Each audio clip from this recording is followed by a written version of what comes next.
Maganda at mapagpalang araw, DJ Shan here! Huwag kalimutang mag-like, comment at mag-subscribe para sa araw-araw na Tagalog facts at mysteries na dagdag kaalaman. Tandaan, knowledge is power. Summer ngayon sa Pilipinas. Sinabayan pa ito ng El Nino at matinding heatwave. Pero hindi maitatanggi na tayong mga Pinoy ay mahilig pa din uminom na mainit na kape kahit na mainit na ang panahon. Ang kape ay parte na ng ating kultura at pang-araw-araw na pamumuhay dahil sa marami nga itong benepisyo sa ating kalusugan at epektibo talaga ito na pampagising. Minsan nga ay tuwing hapon ay nagkakape pa ang ilan sa atin maski kinagabihan. Ang sangkap sa kape na tila nagbibigay buhay o pampagising ay tinatawag na caffeine. Ang caffeine ay isang natural stimulant at natatagpuan nga ito sa mga halaman katulad ng coffee beans, tea leaves at cocoa plant. At bukod sa paborito nating kape, tsaa at chocolate, nahalo na din ang caffeine sa iba pang inumin katulad ng energy drinks, juice at soft drinks. Meron ding mga pagkain at supplement na may caffeine. Nagigising o nabubuhay ang ating dugo sa kape dahil pinabibilis nito ang tibok ng puso na nagreresulta sa mataas na pag-iisip at malakas na pangangatawan. Kaya naman mapaumaga man, tanghali o gabi ay maraming tao ang gustong uminom ng kape. Sa ilang mga estudyante, kailangan ng kape para hindi tutulog-tulog sa klase para makapag-review na maigi. Sa mga empleyado naman at nagtatrabaho, maghapon silang halos umiinom ng kape para matapos nila ang kanilang mga gawain at may lakas pa para umuwi sa kanilang bahay. At sa umaga nga ay nakakatulong ang kape para ikaw ay magising at magawa mo ang iyong mga gawain. Lahat naman ng sobra ay masama sa katawan. Pero kailan magiging delikado sa kalusugan ang labis na pag-inom ng kape o ang pag-inom ng may caffeine? Tunghayan natin ang ilang kwento ng mga tao na pumanaw dahil sa pag-inom ng caffeinated drinks. Isa sa mga kakilala ng aking kaibigan ay namatay sa Malaysia habang siya ay nag-gym. Laking gulat at pagtataka ng lahat dahil siya ay napaka-healthy pero bakit siya na-cardiac arrest sa Malaysia? Isa sa mga tinitingnan dahilan ay nasobrahan siya sa energy drink na kanyang ininom. Sa bandang Amerika naman, ng April 2017 sa South Carolina, isang lalaking high school student na si David Alan Cripp ang nag-collapse matapos uminom ng McDo Cafe Latte, large na Mountain Dew at energy drink sa loob lamang ng 2 oras. Sa kasamang palad, dead on arrival si David at ayon sa ospital, namatay ito dahil sa caffeine-induced cardiac event causing a probable arrhythmia. Ibig sabihin, naging abnormal ang pagtibok ng puso ni David o sobrang bilis ng kanyang tibok ng puso dahil nasobrahan siya sa caffeine at inatake sa puso. Si David ay walang pre-existing heart condition. Bagamat malaki si David na may timbang 90 kilos, hindi naman daw ito obese at overweight para sa kanyang edad at tangkad. Hindi din siya na-overdose sa caffeine, pero dahil ininom niya ang 3 inumin sa loob lamang ng 2 oras, ay parang nabigla ang kanyang katawan at hindi nakayanan. Mabuti na lang daw at may mga witness na nakakita kay David na siya ay uminom ng mga drinks na ito bago siya mamatay. Dahil kung hindi ay baka iba ang maisip na dahilan ng mga pulis. Ayon sa mga doktor, ang huling ininom ni David na energy drink ang naging dahilan ng kanyang pagkamatay dahil napakataas ng caffeine content nito kumpara sa kape at soft drinks. Babala naman ng mga eksperto, ang energy drink ay hindi ligtas kaya hindi dapat iniinom ng mga bata at teenager dahil ang mga sangkap ng energy drink ay hindi pa nasusubukan para sa mga minor de edad.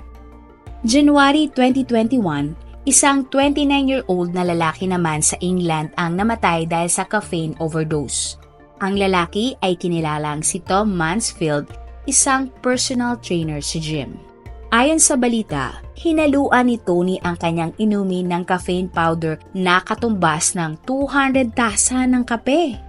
Pagkainom ni Tom ay ilang oras lamang ay nagreklamo ito ng pananakit ng dibdib at hindi katagalan ay bumalagta at nagkaroon ng cardiac arrest. Di katagalan, siya nga ay binawian ng buhay. Nagkamali ng scoop o tansya ng caffeine powder si Tom dahil ang ginamit niyang scoop ay napakalaki. Dapat ang caffeine powder na inilagay ni Tom sa kanyang inumin ay nasa 60 to 300 milligrams lang o kasing dami ng isang maliit na tableta lamang. Pero halos isang scoop ng kutsara ang kanyang nilagay sa kanyang inumin. Ayon sa ospital, ang dugo ni Tom ay may caffeine level na 392 milligrams per liter of blood. Kung ikukumpara, ang isang tasa ng kape kapag ininom ay magriresulta lamang sa 2 to 4 milligrams of caffeine per liter of blood. At ang nilagay ni Tom ay umabot sa 392 milligrams. Sobrang dami nito kumpara sa normal na dami dapat. Ang biniling caffeine powder ni Tom ay walang sariling scoop kaya ito marahil ang naging dahilan kung bakit siya na-overdose.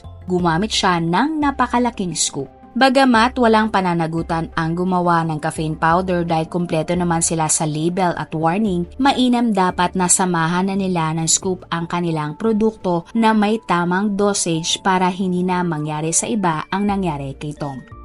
September 2022 sa Amerika, isang 21 years old na babae ang namatay sa pag-inom ng charged lemonade sa isang restaurant. Ibig sabihin, ang lemonade ay may halong caffeine. Ang babaeng biktima ay kinilalang si Cara Katz at isang college student sa University of Pennsylvania.